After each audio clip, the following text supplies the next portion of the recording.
运动相机发展了10几年，终于再一次迎来新的改变了。这个是 Insta360 最新推出的 Ace Pro， 有别于过去像 One X 啊，或者是模块化的 One RS， 又或者是我们前一阵子所评测过的这一台拇指相机 Go 3， 这是一台基于运动相机的形态上面结合 Insta360 特色的产物，在成熟的产品上面再加入创新。从产品的外观上面来看，它和市面上面其他的一体化的运动相机其实是雷同的，可以裸机的下水10米，可以换电池，可以插拔记忆卡，那你也可以接上冷靴配件，也可以上转接头去外接麦克风。特别之处在于，它把 Go 3的这个触控翻转萤幕给结合过来了，所以相较于像是 GoPro 或者是 DJI Action 这样子，就是比例不是很完整又小小的前萤幕，在不需要借助任何配件的情况之下 ，Ace Pro 它直接内建一个2.4寸的翻转萤幕，而且更大、更好看，应用性更广。就算是你拍摄一些低角度的画面，或者是相机在你人的下面，你一样是可以清楚的看得到它的构图，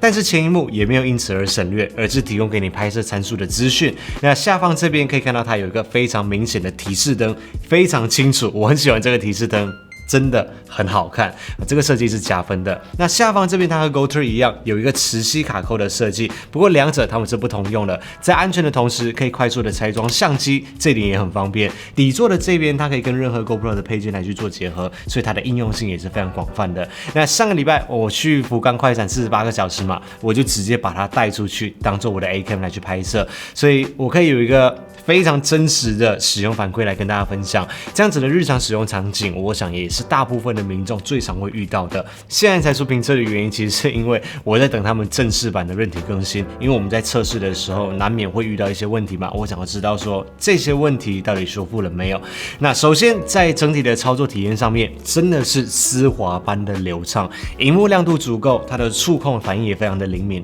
不曾宕机，不曾闪退。操作逻辑和过去 Insta360 的相机设计是一样的，所以它的上手门槛还有它的学习成本都非常的低。Quick Capture 在关机的状态，直接按下拍摄按键，3秒之内启用最后一次录影的模式来去开机录制。这是一个在旅拍的过程当中，或者在运动记录上面非常实用的一个功能。停止录影之后，它也会自动的关机，但是很贴心的一点是，它会预留5秒钟的时间去让你决定如果说你想要查看刚刚拍摄的素材，或者是进行进一步的操作的话，那你只要碰一下萤幕，它就不会关机了。那我们当然也测试了它的发热还有续航力的表现。室内摄氏24度的情况之下，我们测试 4K 120 FPS， 录制了51分钟，64G 的卡都已经录满了，它还是没有过热，自动的关机。直到录影结束完之后，它才提示说这个相机已经过热了，它要自动关机。但是你重新开机之后，还是可以继续的录影，只是说机身的话，它会有一点点的发烫。总之就是没有任何过热的问题。那这一次 Ace Pro 它的电池容量来到了1650毫安时，在录影的时候，它和其他的运动相机一样，就是大概1分半钟左右，它就会自动的关闭萤幕来去节省电力。稍微触碰一下萤幕，它就会重新的点亮萤幕，然后它会给你一个10秒钟的时间去选择说你要不要维持萤幕恒亮。一切都是非常的直觉的操作。这次在福冈拍摄的过程当中，我1颗电池刚好可以满足我1天拍摄 Aero 的需求，那其中还包括了偶尔会录制一下什么飞机起飞的缩时啊，或者街景的那种移动缩时的画面。我建议是可以多备1颗电池，就绝对保险了。那另外一个方式就是可以去使用行动电源来去充电，因为它是有支援到霹雳快充的。在旅行的时候，通常我们还是会习惯性的携带行动电源嘛，你是可以一边充电一边使用的。我们实测大概是20分钟的时间可以充到 50%， 35分钟的时间可以充到 90%， 那最后是在53分钟的时间充满电。回到相机的规格，这一次 Insta360 Ace Pro 它使用的是一个1.1/3寸的感光元件，是一个4:3的比例。镜头则是和徕卡来去合作，等效 16mm f2.6 光圈的镜头，在运动相机的类别里面可以跟别人打得有来有回嘛。但有一个小小的建议，就是希望前面的这个镜头保护镜是可以拆卸的，目前它是不能够拆卸的啦。那如果说之后有刮花或者损坏的话，希望可以让我们自行的更换。那在拍摄的规格上面，它最高是可以录制到 8K 24 FPS， 4K 可以来到120 FPS， 1080p 可以录制到240 FPS， 然后有提供3个等级的锐利度调整，以及3个等级的防手震。Insta360 他们采用的就是他们自家的 Flow State 防震技术啊，这个真的是毋庸置疑，防震效果超级好。稍微可惜的是，它没有提供 log， 也没有提供10比特，但是有提供了灰调，让后期制作的时候可以有更大的调整空间。Insta360 最好用的 Free Frame 模式，当然必须得延续下来，而且在拍摄的时候，它就会提供给你一个横式还有直式的构图参考。那你也可以去选择说你要启动45度或者是360度的水平校正。以上这些都不是这台相机最大的亮点或强项，这台相机让我最惊艳的地方在于它夜拍的表现上面，也就是运动相机最大的痛点。现在看到的这2个画面都是在超级弱光的环境底下拍摄的，这个差异应该非常明显吧？它的噪点、它的电子防手震的拉扯感都有明显的优化。真的耶，这夜拍真的蛮强的。Ace Pro 它透过的是一个5奈米的 AI 镜片，去开发了 Pure Video 这样子的一个录影功能，让 Ace Pro 成为一台真正可以在夜晚拍摄的运动相机而且它这一切都是在机内完成的哦。虽然说你放大看还是看得出有一些涂抹感，因为这就是降噪嘛，但至少它可以从完全不可用变成可用，这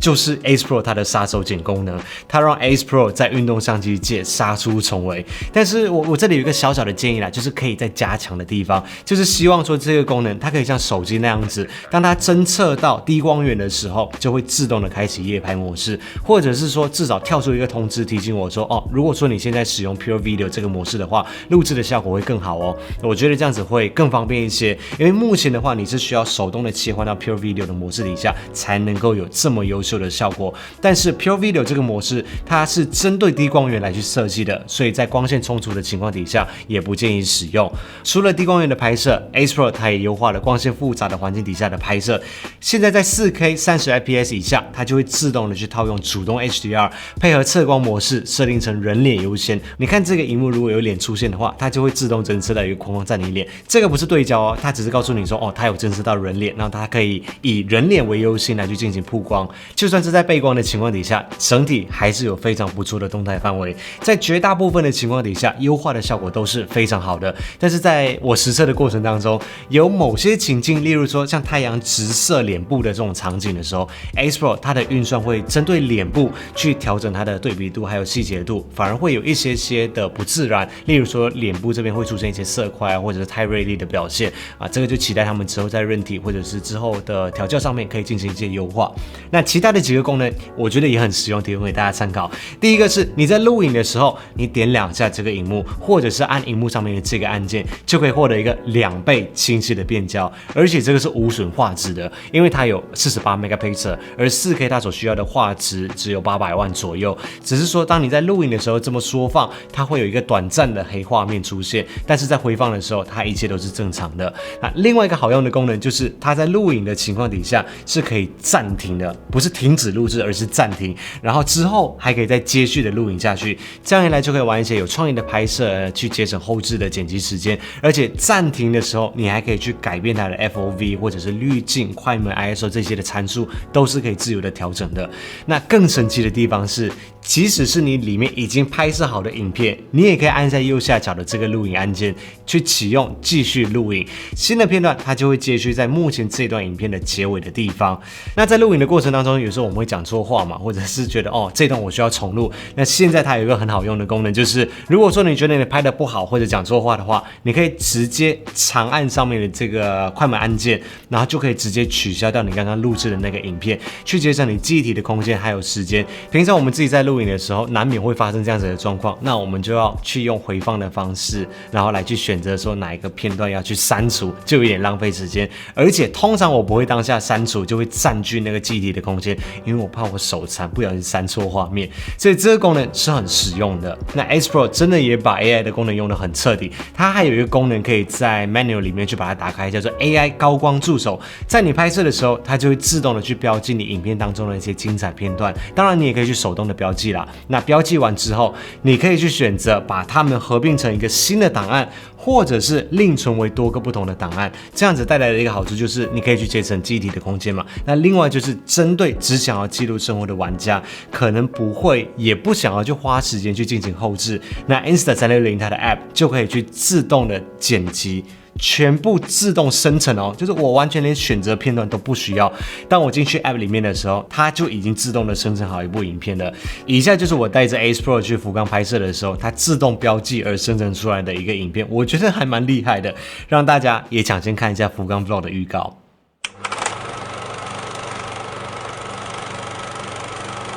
这个真的比较符合我口味，我觉得有更好喝一点，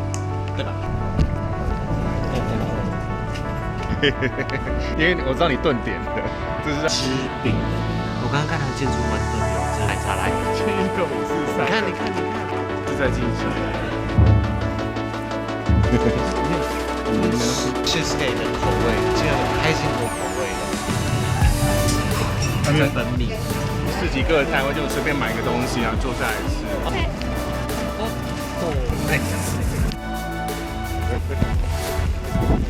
拍到。我看到这个。We're fast to meet you. You are superstar。它的日式，因为我们今天吃的是一个法式的，没有那么。拜拜。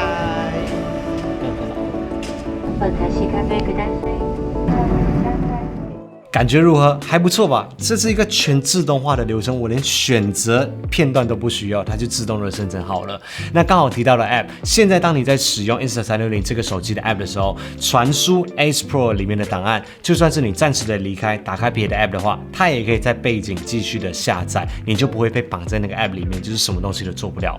赞。那虽然说 Ace Pro 它有拓展配件，可以把它扩充成为一个有外接麦克风的版本，但是我建议初期的时候可以先不用这么做。第一是你会少了它的便利性，二是 Ace Pro 它的收音效果极好。这一次我去福冈的 Aero 全部都是使用 Ace Pro 来去拍摄的，使用的是内建麦克风的指向增强模式。我原本是真的很担心它收音的问题，但回来看了一下素材，收音好的不得了。